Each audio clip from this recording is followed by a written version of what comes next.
Një vit pasi u arrestua, Erion Veliaj do të nisë betejën në gjykatën e posaçme. Gjyqtarja Etleva Deda vendosi të kalojë për gjykim pas 11 seancash të shtyra. Dosjen ku e përfshirë është gruaja e tij Ajola Xoxa, ish-deputetja socialiste Klotilda Bushka dhe disa biznesmen.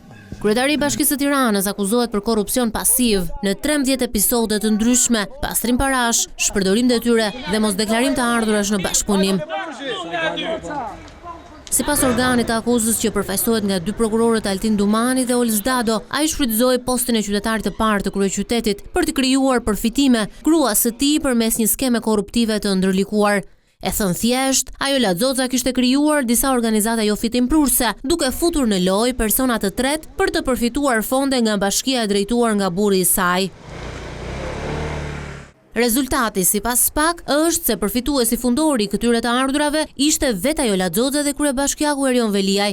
Organizatat njëherësh fitonin fonde dhe garantonin pastrim parash, ndërsa disa kompani, duke marrë leje ndërtimi, i jepnin rishfet kryetarit të bashkisë. Këto akuza, Erion Veliaj i ka konsideruar të denja për romanet absurde të Franz Kafkës dhe ka përjashtuar kategorikisht përfshirjen e tij në krimet që prokuroria e posaçme pretendon. Mbrojtja e Veliajt këtë të hënë bojkotoi sallën e gjykimit pa marrë vendimin, pasi argumenton se procesi është i bazuar në shkelje të rënda. Keni një koment?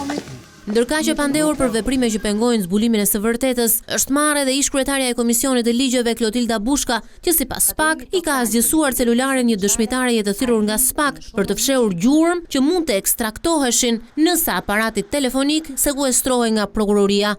Tani më Veliaj do të ketë dy beteja, atë në gjykatën e posaçme, për të cilën duhet që të shortohet fillimisht trupa gjykuese, e një tjetër në kushtetuese për masën e sigurisë arrest në burg.